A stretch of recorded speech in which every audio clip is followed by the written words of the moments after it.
everybody, thank you so much for joining. We have a big panel, so I'm going to go a little bit quickly, and I'll have to be a little bit curt as I push us all along so that everybody's expertise can be heard from. I want to do a brief introduction. This is Chris from Global Effects. He specializes in made to order really awesome costumes, but also builds stuff for actual NASA. So he has a very intimate knowledge with NASA and spacesuits, etc. This is Jose from Iron Horse. I always say it, IronHead. Right, IronHead. From IronHead. I've actually worked with Chris on the core and Firefly, amazing with the helmets. And I've worked with, just recently, with Jose on Powers. He built all of our supers along with Bill Hargate. And reintroduce yourself. Bill Traetta from Marvel. 705. There you go. He does specialty costumes. Just recently worked on Thor and Guardians of the Galaxy. And are you Barbara? Yeah. Hello, Barbara. Go ahead and introduce what you do. Barbara Suckow, specialty costumer. I work over at Muto Little, whatever they throw at me. Yep, and I threw at you Rainbow. You helped us with Rainbow for Powers. And this is Karen, who is also a specialty costumer, and she also helped with IronHead and was flown out to Atlanta to help me dress my superhero costume on the first day because I had no idea what I was doing. And this is Igor, who does 3D printing and various other, what else do you do? I'm an architect, I'm a concept designer at Local 800, just up there. So I do a lot of environments and props, and I got to do some wearable costumes on the Victor Ascending and a couple other projects. And I have my own line of stuff. So IronHead, I don't know why I want to call you Iron Horse, and Chris and Igor all brought samples, and we'd love for you to take a look at them at the end. I'll try not to go too late. And Global Effects brought a video of this young gentleman walking around, and he looks like he's just wearing a suit off the rack at Macy's. So you'll be amazed. You should see the motion of it. I'm going to play quickly a trailer for Powers, the show I just finished working with Jose and Karen on, and Muto Little.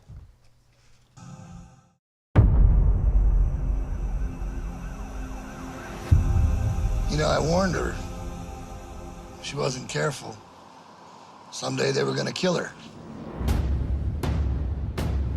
But she wouldn't listen.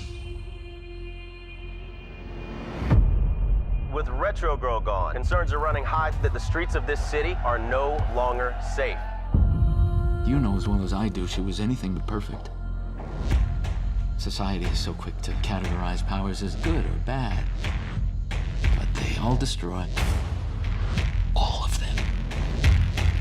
Walker, Pilgrim, you take lead. Dig into the case, see how far this goes. You do whatever you need to do. Hey! I know you want to do the right thing, but you got to get out of Powers Division. They're coming for you. At least we'll go down for the right reason. Bad things are gonna start happening. We could use super shock now more than ever. Too bad it has to end this way. You were always my favorite. Officers of the Powers Division, this precinct is now under federal control. This really how you want to play it? I've made just about every mistake a power could make. I was arrogant, selfish, and greedy. What I'm trying to say is learn from my mistakes. When the use of superpowers becomes illegal, only then can we be safe. It's open season on Powers Worldwide. It's not every day you get to see a city tear itself apart. I have a proposition for you. I want them to see that powers are important and that you are taking up their mantle. Super shock! This must stop!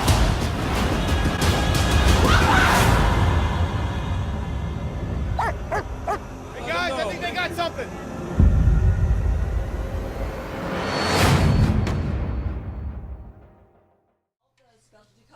All the specialty costumes were built by Bill Hargate, Muto Little, and Iron Horse, and Karen came out to help me dress people on the first day of shooting. Then we have, this is IronHead's video, studio reel.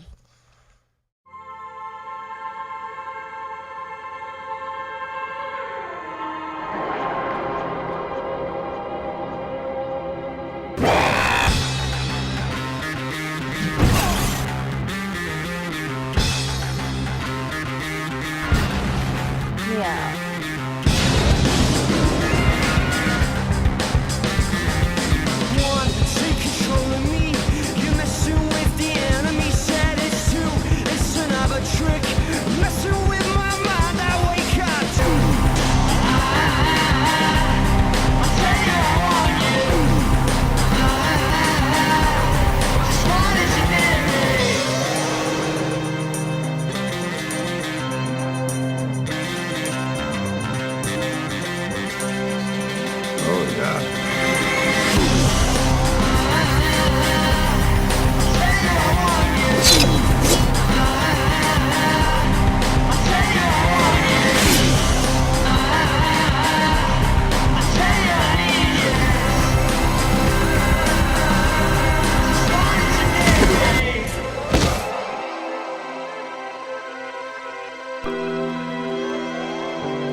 take pride in all my work. The history of what I've done, I think says that, it stands alone. Everything's important. The aesthetic of my environment, and that all trickles down to the product.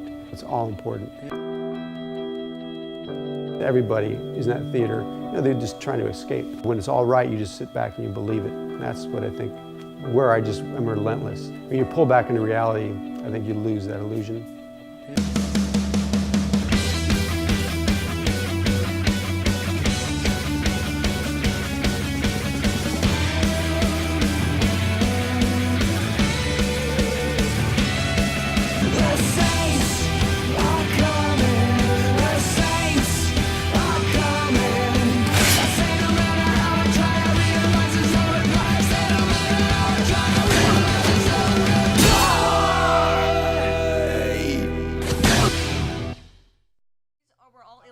Oh, sorry, Mike. That's what that's for, right? These were all illustrations done by Keith Christensen and Alan that you met earlier.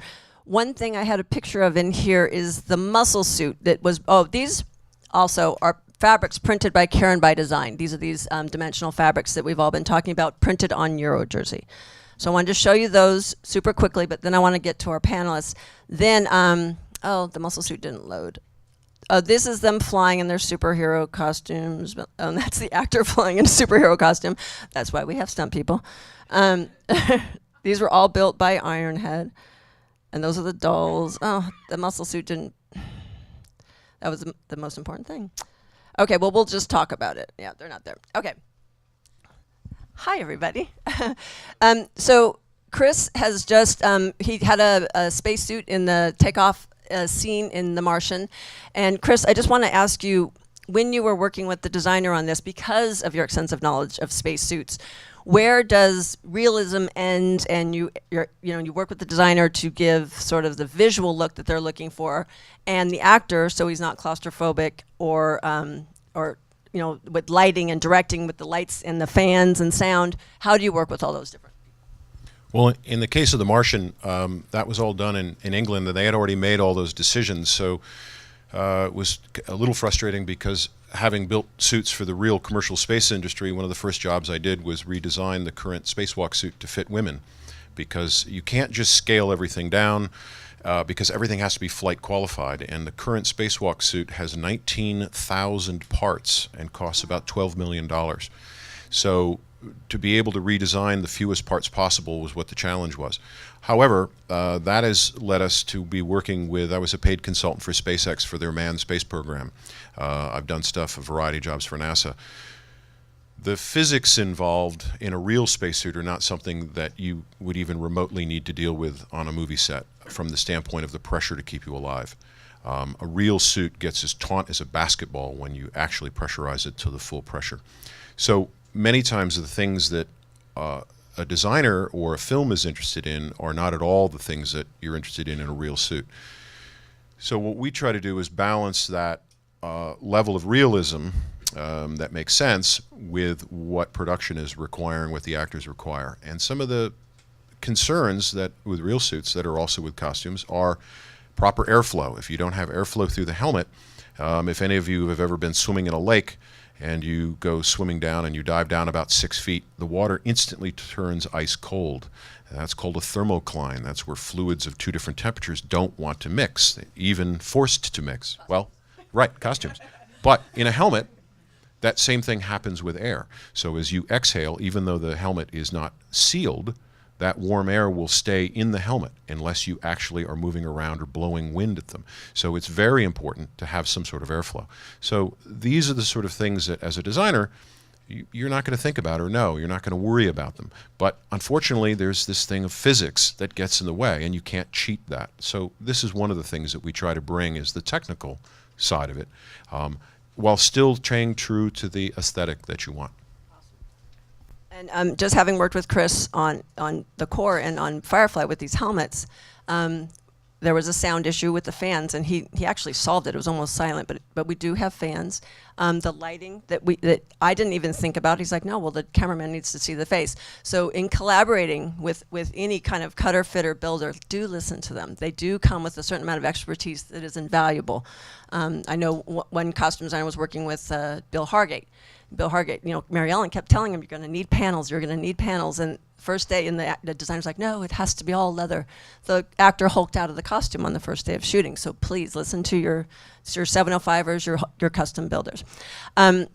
Jose, so with all the various designers, studios, networks, Marvel, all these different people whispering in your ear, I know Wolverine, the original Wolverine, you were very integral into almost the design aspect of that. Can you sort of describe your relationship with the designer, the network, the studio, and the actor having to move around? Well, the first Wolverine actually was done by Bob Ringwood, and then I was hired to do the second one, the X-Men, and that one, it was a strange situation where the director hired me solely just to do the superheroes. So that was a different kind of approach than anything I had worked on previously. But I work with designers in any capacity, from a sketch, which sometimes they're exactly what they want, and okay, build it. Other times it's just an idea, a rough idea, and we help kind of suss that out. And other times they don't know. They just, like Colleen Atwood is one of the amazing ones to me, where she'll rip some pages out, tell me some key words, and then we work together. And her eye is amazing, but she's great where she leaves you freedom to help be part of the process. So I've done anything from give me exactly this to is kind of an impression, or I'm not sure. It's all fine with me. I enjoy the process, getting the best thing that they want, and sometimes helping them decipher it. Okay. So. As far as fabrications, how are you helpful to the designer in choosing the right fabrication to make their illustration come alive? Well, most of the time, that's my job, to help them realize their drawings. Some have a bit of knowledge, some don't, and it's fine. Some don't even care or know how much it costs or why it's not possible. They just want what they want, which is good. It's good to not have restrictions as a designer. And then my job is to try to help make that happen. Sometimes the answer is no, they don't like that, but we try, I forgot to ask Chris, what is your general lead time? This is just good because I do television and it's nothing like film. What is your general lead time in a dream world of doing, let's say, your basic spacesuit, not authentic, not breathable, but with all the bells and whistles? Well, any sort of costume, it's like percolating coffee. It takes a certain amount of time to percolate, to think about it, to try out things. So the more time you have, sometimes the more times it's not the technical side of it. It's just being able to take the moment to think, well, wait a minute, would this be better or would that be better? One of our areas that we excel at is material technology and material understanding. Think of it like a chef. Everybody knows the ingredients, but it's what ingredients you mix together and how you process those ingredients that makes that meal so much different. Our job is to figure out what you like and then figure out what ingredients we can put together to get you what you need so that it works. Because like any good meal, you don't want to suffer heartburn later. I know, Jose, we were told sort of like Thor or somebody, you were given like a 4-month lead to build and work it out, and then there was going back and forth? It varies. Okay. Sometimes I've had as short as 2 weeks to build a costume. Like I did one, they came to me and they said, we paid somebody to build something, it didn't work out, what do you think? I'm like, okay, let me look at it. I said, well, you're gonna need 2-3 months. If we have 2 weeks, we held camera for 2 weeks. I'm like, you're insane. I think that one in the back corner is about 2-3 week build, and that was insane. And I actually did the sketches for it, and anyways, at any point, I had to run and finish it. So that's like a crazy schedule. But the last one we just worked on was Batman. That was a year. They came with me. It was an 8-month build, and it turned into about a year they pushed. So that's lavish, kind of unheard of these days. So anywhere. Okay, and then you, darling, you just did Thor. And what did you, and Guardians of the Galaxy, what were some of the specialty things that you had to face and deal with on both those shows? Well, Thor was a very short period of time that we were working on it because it was going to Australia. And so our designer just wanted to see some samples of some pieces and then some finished stuff that they could start sending out to some of the effects shops to have them start working on pieces. A friend of mine, Stacia Lang, who's in 705, and I worked on one of the characters, I actually have a sketch here and some of the pictures of some of the pieces in progress. So we had about, I don't know, a couple of weeks to pull together a character that was all constructed with vinyls and foams and layers. And then, of course, Guardians is a similar thing, being that they're Marvel. There's lots of layers of fabric, so taking it from the sketch and going down, working with our cutter fitters, making sure that the materials we want to use are what needs to be used, working with the designer specifically so that she gives us the input for us to go forward. So that's basically, we are translating directly from the sketches what needs to be made.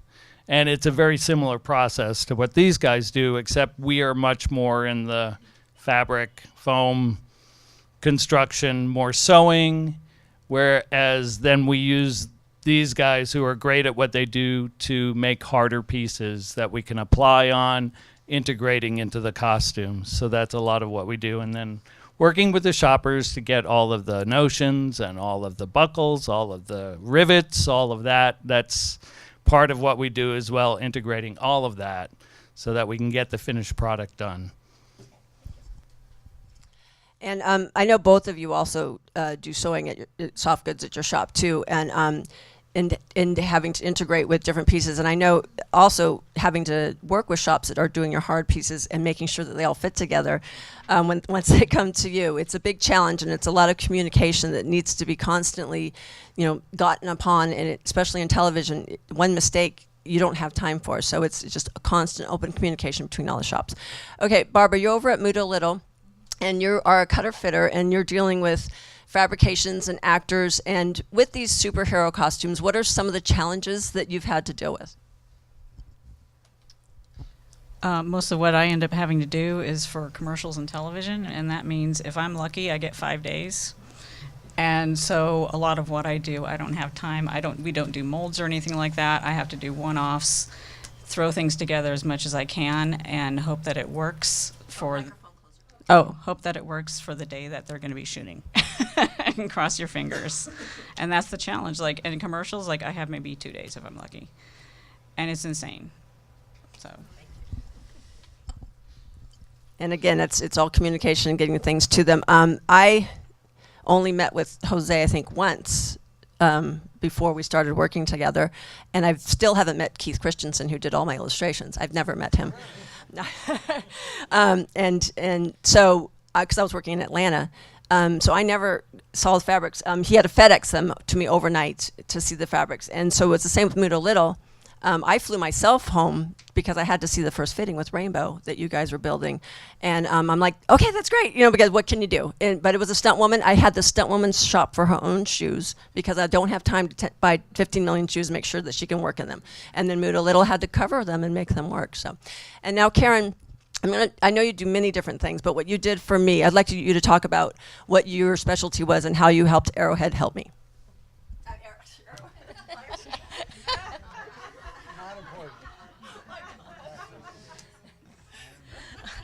All right, while I was working at IronHead, I did a lot of the muscle suits. So it's going by the body shapes, and we used foam muscles, and you put it on a leotard or what, you glue it all on, and then you are putting the costume over it. So you have to work with the body of the actor and then just try and make sure that you're getting the look that is what the design is. I also went out and flew out there for the 1 day. During that time, it was kind of helping so that they understood how the costume got put together, and then also for anything, alterations or anything that needed to happen during that time. So that's it. It was at Jose's strong urging that I have somebody that knew what they were doing with this costume. That was a $150,000 costume. So it was a $150,000 costume. It was on Michael Madsen, who's elderly. And we had to scan his body, do a 3D printing of his body, which Jose's crew then sculpted upon, built this foam and leotard muscle suit that they didn't build upon, and then we put the leotard over that. We had boots, we had cod pieces, we had everything, all to go on this older actor that we weren't sure how was going to respond, whether he was going to be claustrophobic, whether he was going to be too hot. Luckily, he loved it. He was in love with this costume, and thank God. But so she had to come out to assist my crew. I had a specialty costumer, but she taught him how to get Michael dressed every day. Okay, and then Igor, you do something totally that goes on to the costumes. Could you kind of explain the materials you use, how you work with designers, and how that works? Yes, ma'am. Oh, there is.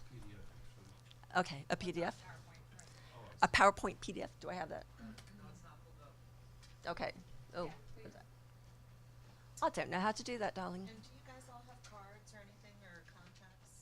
There's some, all right, so Global Effects has their card and some show and tell. IronHead has some cards and some show and tell here and here. Igor's show and tell is here. Do you have cards? Okay. Oh, they are? They're all on there. Look how organized. Thank you, Ivy. And this, I just pushed the, oh, I see, there it is. Okay. So I'm going to give you the mic so you can talk me through this. Yeah, just keep going with that. There's a lot of stuff. I just sent PDF that I have. Okay, so I'm an architect and was lucky enough to get to work on Jupiter Ascending when Kim Barrett, costume designer, invited me through my friend Ed Natividad, who already worked on a film. He's an incredibly talented illustrator. And when I got there for interview, she showed me some samples, and I see my own work in her samples. It was kind of funny, and so I'm like, well, I know I'm your guy. What you're seeing there is basically, this is, for example, from Jupiter Ascending, and there's a lot of stuff that I do using architectural tools. In other words, using parametric workflow, which this means that I'm using, say, surfaces or geometries found, and then I'm scripting the geometries so that it can flow around the body. And I can change it in seconds. Basically, any of these are fully parametrically done so that I can change a number of lines, so, width, thickness, size, or so on. The problem is, of course, this is like a neck piece from Jupiter Ascending. You can see it over there, right there on the bottom left. And the problem is, within a few days that I have to produce this, to print this is one thing. To print something that's about 12 times larger, I can do it in one afternoon. But there is a gravity in the real world, and whether that's going to work or not, we need R&D time. There is no R&D time in a film production. So, yeah. Are they giving you files in ZBrush, or what kind of files are they giving you to 3D? They give me nothing. I do everything. Yeah. I wish they give me something. They would give me, sometimes I get body scan, but due to the fact that the nylon material I'm using here with the specific printers is very flexible. Usually the body scan is not so needed.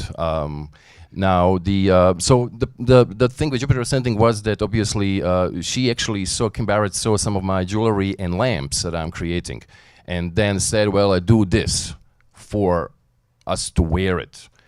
And it was a tricky thing to do because, again, these kind of geometries they are kind of wild. You can't really model it in any conventional way. And these kind of geometries, which are kind of semi-flexible, can be done pretty much on only a couple of printers. So these are EOS machines or 3D Systems machines that print out of nylon powder.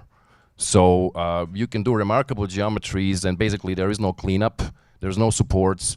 You just take this out of powder, shake it off, blast it out, and then you can finish it. But it's really remarkable material, my favorite thing to use. You could do, this is also nylon with a slight finish to it. Again, this and this is exactly the same thing, as well as most of the other stuff. But depending on the thickness and curvature, you can get different bendability and different kind of flex. And they are dramatically cheaper to print than most of other stuff. But, there is, they come out white like this by default, not always good. In Jupiter Ascending, actually, some of them were used just white like this. The wedding dress and also I worked on. But you can finish it. But like for some other projects, it's actually, this is what Kim Barrett saw. This is basically what she saw, and then basically it's like, okay, do this. This is also the same material. I'm collaborating with the Dutch artist Anouk Wipprecht, And these are fully 3D printed suits with the robotic servo motors embedded. So this is all kinetic and moving. That's Anouk down the bottom left, mounting all that stuff. I'm telling her that's a job I should be doing, but yeah, you know, I'm geeking out on my machine. And these are, for example, interactive pieces where you can, in real time on a computer, put the sound waves, samples of music, and geometry on your screen will react in real time to your voice, to the music, and then all these shimmering things, and then you kind of hit the, on the upper left is basically how that looks when I'm looking at the screen. I've created a little app. Right now it's working through the web browser, not on iPad yet, but it's probably going to happen sometime soon. And then, you know, you kind of stop that and you print it out. This is a video and full suit for the British artist Imogen Heap. And interestingly, this is all the pieces were done based on her music, and that's actually she's wearing this on her neck. And obviously this is mounted, this is made out of like 20 different pieces. And so, you know, the thing is, I'm a conceptual artist. I do mostly props and environments for films and theme parks and architecture. But it's interesting that when you get invited to design something for film based on a thing that you designed previously, you know, that brings in a couple of problems. And Kim Barrett, I want to give her credit that she did deal for me with Warner so that she purchased several of these things before I started as a designer. Because I insisted, I mean, I didn't want to basically Warner to own my designs. I mean, this is a conflict of interest. And so I told her, well, you know, you buy some of this stuff, I have it on a record, and then I will develop, you know, wearable pieces, whether they end up in a movie or not, that's a different story. So should then Warner want to sell them, well, whatever, good luck to me. Unfortunately, as you know, Jupiter Ascending didn't do all that great, so no problems there.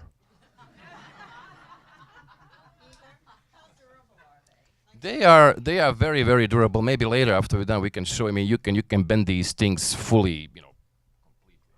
It's crazy. And this one here is actually slightly different nylon. This one you can tie it up in a knot basically.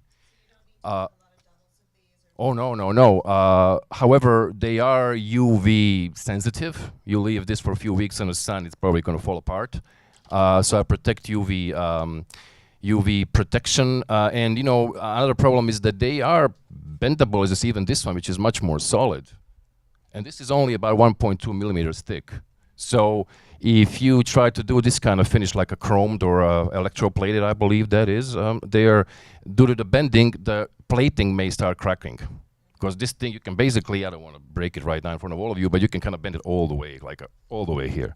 So it's really remarkable material. Doesn't work very well for everything. And you cannot have super extreme detail with it. By super extreme detail, I really mean there are 3D printing ways when you print from resin that you can have like 0.1 millimeter detail on there, incredible detail. This one, because it's made out of powder, sintering method means its powder is fused together. The detail cannot be super hard, but for my geometries, that's really not a problem. And then, you know, there's other pieces that is made out of powdered metal. So this is full stainless steel. Also sintered, but it's a really hard steel. And you know, you can 3D print in wax and cast in real gold. You know, you don't want to know the price of that. So, but the thing with me for this particular film and this process is that, okay, so I'm a conceptual designer, and I can make some crazy geometries as an illustration. And I do that, and I love that they pay me for it. But then the problem here was, now I claim I can make them real, and I can. And certain experience I have, I can pull these things off. But then in a film that your boss, Kim Barrett, very nice lady, but she wants this 10 times larger. And that's a problem. You really need trial and error thing, because nobody makes these kind of things that big. You can make this kind of armor stuff, which is much more structurally reasonable, even though probably much more expensive to print. You know, with 3D printing, I don't know how familiar you are, you basically pay for the volume of print, how big it is, how much material you use, and sometimes depending on the bounding box of the thing. So you can make it very simple. It's going to cost the same amount of money as very, very detailed, as long as the volume is the same. So, yeah. I'm going to try to wrap a little bit early so that you do have time to hit individual questions with yeah. Because I do 3D print at your shop? One of the things we're doing right now is reworking some of the Star Wars costumes for retail and for support for the amusement park industry.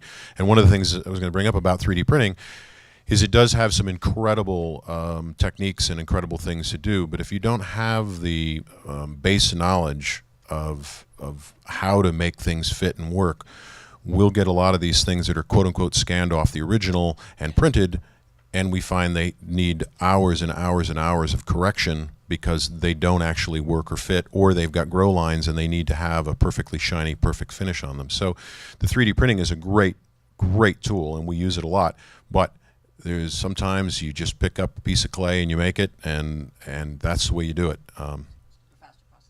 And then Jose, I know because I didn't have the actor when I needed to build one of my most intricate costumes, the runner guy. I'm having a hard time with names today. So we used Jeremy Renner's body that you had 3D printed in your shop, or is that the wrong description? Jeremy Renner was 3D scanned, and then we milled his body. But yeah, he was laying around, so we used him. What is mill? You take you take a block of foam and you carve negative, so you carve out, and then the growing process you grow it. Whether it's there's so many different processes, which is pretty amazing. Yeah, the nylon one is really durable. We use that quite a bit for helmets. And then there's the ones that are more high resolution, the SLA, which is highly detailed. Then you have to mold and cast because they're not durable. So yeah, they all have pros and cons. Okay, you gotta repeat the question. Oh snap! Okay. Did everyone hear her question? She asked what milling meant, and so that's what he just described. Yes, I'm sorry. How fast is technology changing with education? And I mean, the latest thing I know about is 3D printing. That seems like the newest thing. But how fast is technology changing? Okay, the question is how fast is technology changing, and what is something? Would either of you like to address that, or would you like to address that? I know that these guys are in the tech. I think you can say it in one word: hourly. Hourly. Like, well, we finish this thing, there'll be a new printer out there that does something cooler or finer or cheaper or better. Yeah, it's hourly. And that's another. I think Ann Foley mentioned Karen by Design, cornering the market on. I call it 3D printing on fabric, but that's not what it is. It's dimensional printing on fabric. She's coming up with new techniques and new styles and new ways of building it up. I mean, it didn't come through on the thing, but some of it looks like it's embroidered, but it has 4-way stretch, and they're just printing that on fabric. Yeah. But also, just real quick, but you're saying also sometimes going back to older techniques is what you also need to do. It's all working hand in hand still. Yeah, she's asking if you can also tap into older techniques. Yes. Yeah, I'm definitely a fan of utilizing that. The digital is a tool like anything else. If you rely on it completely, I think it's a mistake. Like over there, we have the helmet in the middle. It's Loki's. That's traditional sculpture. The armor on the right, Alice in Wonderland, that's traditional. The one on the far left is all digital. So, but then I also, like on Batman that just came out, we actually sculpted his cowl first because I wanted my hand on it, somebody's hand, a human hand, to have that feeling, because digital sometimes can be dead, or it's just doesn't have the same feel. So then we scanned it, put it in the computer, and then retopped it, and then added detail. So we used both, hybrid of both. I like to do that quite a bit, where I'll do both. I'll sculpt it, scan it, tweak it, print it. I mean, if time and money permits, it's a very expensive process. But if we can, I'd love using, it's a tool. I love using it. Don't rely on it, but if it's the best thing to use, you use it, you know. If I can add to that, you brought up a good point, in the having the hand on it. I have people send me scripts in a PDF form, and I just can't be comfortable reading them on my computer. I much rather have them printed out and read them. So sometimes looking at a design in the computer, if you're of that generation or if you're of that ilk, you can look at it and go, oh yeah, I see what it is. But other times, having the thing physically in front of you, there's feedback you get from it that you can't get in a digital thing. So again, having that hand on it's important. You have a piece under here that looks like, what is that under there? Why don't you talk about that quickly, and then I'll open it up to questions. Oh dear. Yeah, because of where I work and because of the time frame and everything, we don't have any access or money or time to do any of the high-tech stuff. So pretty much what I do is very low-tech. So this is basically just taking a generic form, doing plasticine sculpt on it and doing some Wonderflex over it, and that'll probably be covered in some leather or something like that. And that's what I end up having to do. Like this is like a wonderland for me on either side of me, because I don't really get to have access to that because of time and budget. And I think that taps into the old world and the new world. They're all relevant. Like I said, I used almost all these shops here, and I used all their gifts, the old world and the new world, because Muto Little did an amazing job on Rainbow, and Bill Hargate did an amazing job on my custom sort of couture things, and then IronHead did amazing with the 3D printed bodies and sculptings and fabrics. I mean, he introduced me to a whole new world that I hadn't known, and then he gave me an incredible education on helmets and breathing and fans. And, so it's like, it's just knowing the right people to go to. So the old worlds and new worlds should all continue to work together as they grow. All right, I'm going to open it up to questions. And then I'm going to try to wrap a little bit early so that you can talk with them and have time with the goods. Yes, ma'am. All right, I'm going to go down the line just briefly for, let's say, like for a Superman or for an Iron Man. That's okay. Give me a Superman and an Iron Man. So a leotard outfit and a hard goods outfit.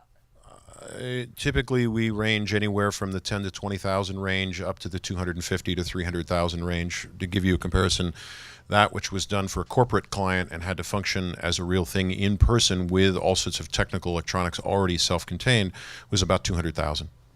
Is that fiberglass? It is urethane. It's vacuum formed. It's fiberglass. Again, what we specialize in is not picking a particular material like a particular food.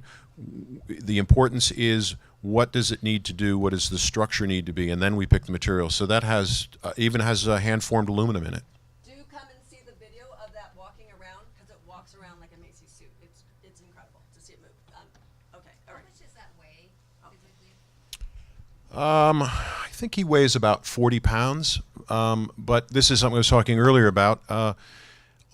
One of my hobbies, we were talking about older techniques, one of my hobbies is medieval arms and armor. And real armor weighed between 35 and 65 pounds. It really was not as incredibly heavy as you would believe. And so sometimes that modern materials you think are lighter, but you could do stuff in what we can think of as a heavier material, but because it can be thinner and stronger, it can be much lighter. So those are something else that you have to think about is in your design. What materials we use to either make it lighter or make it more durable, or try to do both. Okay, Jose, could you just address the cost point? Like, say something like Thor to something like my little TV show, just the difference because of time and materials and what we're allowed. I mean, it's definitely a difficult question because it's a huge range. You mentioned 20 to 300K. So it is case by case. I mean, helmets, I'll just tell you, helmets in general are 20 to 45, custom made from scratch. And also what I'd like to try to tell people too, the stuff we build isn't something it's not a product it's manufactured. It's a one-off custom or 5 or 10. So the analogy I always go to is cars. Common Camaro you could buy for $25,000, $30,000 on an assembly line. The first Camaro costs you $300 or $400 million to build the windshield, the interior, the engine. So when you're building, you're wearing prototypes. You're trying to buy something that doesn't exist. So if you were to manufacture these in China, I'm sure you could buy that helmet for $250. But since you're building 10 of them, you're going to pay 10 grand for it. It's just it's another world. So the films that we work on can support it because a Batman just opened the weekend was $470 million. So they can have a budget of $2-3 million to build a suit because they're going to make it back 20, 30 fold in merchandising. So it doesn't really make sense for everybody. Can be done more inexpensively. Some of the shops cater to that. I usually don't as much. It depends. Yes, ma'am. So what's the smallest project you will take on? What's the smallest project you will take on? I'm sure that was us with the Powers TV show, but go ahead. In that range, smaller shows, we can do it. If it's always also its timing is important. So if we're not busy, I'd love to take it because then we can keep my people busy and not have to make actually money at it. I like to keep the lights on, obviously, but if we're slammed, then it's hard to allocate time and resources to it. So yours around 150,000 you mentioned On my TV show, we had a $55,000 per every 8 days for just the general look of the show, and then I had a $350,000 budget just for all my supers. There were lots of them, and then I had a $250,000 amort. 350,000 probably went to him, and 55,000 a week probably went to Hargate, and then I just kind of eked out all the rentals because we had lots of supers. There were supers in jail. There were supers, that I had to just sort of make up on the fly. So he worked with us incredibly and gave us incredible deals because he was quiet at the time. He was just about to hit the fan, so we got him just at the right spot. And again, that's shopping around because he got slammed and Hargate got slammed, and then Mudo Little came through with this brilliant rainbow superhero girl. So it's knowing your shops, knowing their specialties, knowing their strengths, and just praying that everybody has time for you. Okay, yes. I wanted to ask, is it Igor, the designer? Tell me about color. Are they paintable? Is it in the? I'll have to repeat the question. Okay, she's asking if the things that he's doing are paintable or if they can come out in color. Oh, sure. So yeah, they're definitely paintable. You can spray paint them. You can dye them. Some of these, when you see those bright colors like red, yellow, and orange, and this one, that's dyed in acrylic-based paint. You just put it in hot water with like a t-shirt dye, and it completely permeates the thing. This is somewhat porous, I mean, if you put water in a cup of this, it will hold it for a couple of days, but it's going to start leaking. But as a consequence, it takes color really well, and it goes inside, so even if you scratch it, it's not going to appear white underneath. And then you can spray paint it to look. These are, you know what, that's the tricky question. And the price point for printing stuff, so ignore now how much time I need. Say you hire me for a film, I have my weekly rate, being in a union. So that's one cost. So if I need a week, you pay me X amount of dollars for that work. Then I design something in 3D and it's printable. To print this is $50, 50. To print this here in LA at the company up in Valencia, same exact thing is $500. And there are differences you wouldn't believe. To print this, when I say there's a companies, I usually use big services like Shapeways, at shapeways.com or Sculptio. The price differences for sintering, they could be, or the SLA printing, which is a resin liquid-based, they can be easily tenfold. I don't know why is that so. Now, when you work in the movies, what the big services such as Shapeways, these guys are printing thousands of objects daily. Crazy stuff. They don't necessarily want to deal with any NDAs and stuff. They have no time for that. I mean, in other words, I did print for Jupiter Ascending through Shapeways. I have my personal connections. I know a CEO, and they use my work in there. So they would send us stuff kind of through their channels. But generally, like if your director and stuff is a bit paranoid about stuff, you will be limited to print locally in California, and then all these NDAs, all the legalities that Warner requires, or Paramount or whoever, and they will FedEx it back to you in a day or two or courier it back, but you will pay 10 times more, easy. It's insane. So, but generally, these kind of things, I mean, these are $15-20 to print. I mean, but these are small objects. Now, keep in mind. We're going to take more questions. I'm sorry. Okay. Who had the next question? I saw a hand up. I was seeing things. All right. Were there any other questions for any of the specialty shops, depending on what they do? Yes. There's so many skills involved with fabrication, and especially with technology advancing. What skills do you guys find the most valuable or the most missing from building these costumes? So she's asking what skills do you find the most valuable? Yes. Yeah. Because we do have 705 members who are custom builders that will probably want to come up and meet. I know Heather's an amazing one. What sort of skills are you looking for in your shops? All of them. Seriously, all of them. We do metalwork, so if somebody can hand form a piece of metal, I want that skill. If somebody can sew a 17th century doublet, I want that skill. If somebody can sculpt, I want that. They're all, in some of like Jose's shop and my shop, we do cover that. And then there's other shops that do specialty things that they only need really super fine sewing. So it's a hard question. Are those shops union shops? We are not a union shop. And I don't know. You're not. I don't think so. We tried to do it, but we tried to do it seriously. We tried to do it seriously, but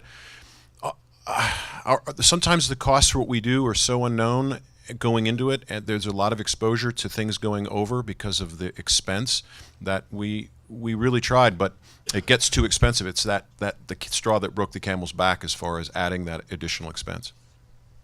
As in the case of Muta Little, obviously they're union, and they're lucky enough to have Barbara to be able to handle all this stuff.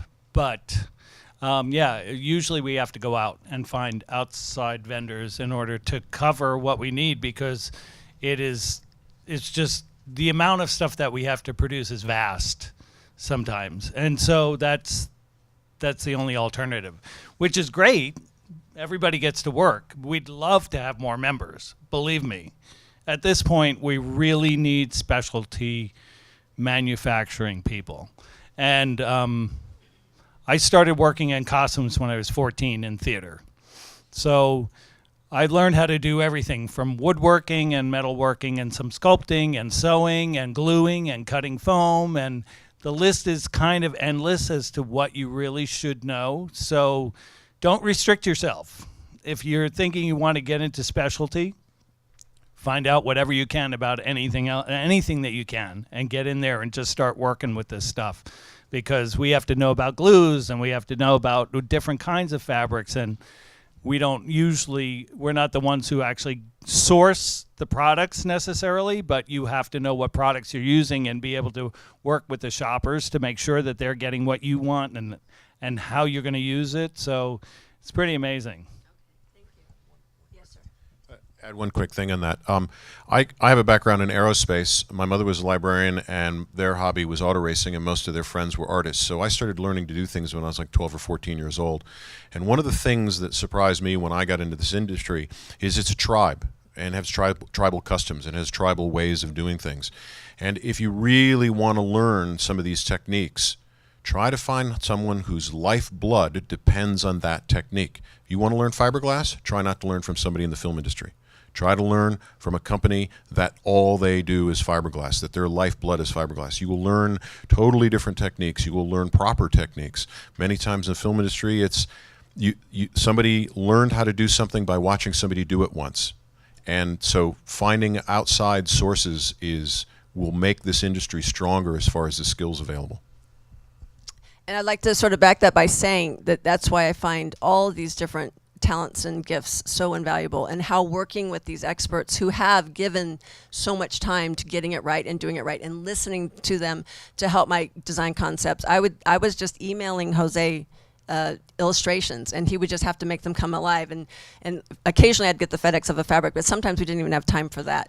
And it's just being able to trust in their gifts and their talents, and you know, it's an invaluable partnership. Okay, any other questions? Because I would like to give you guys time to actually come up and see the show and tells, touch them, and talk to the individuals.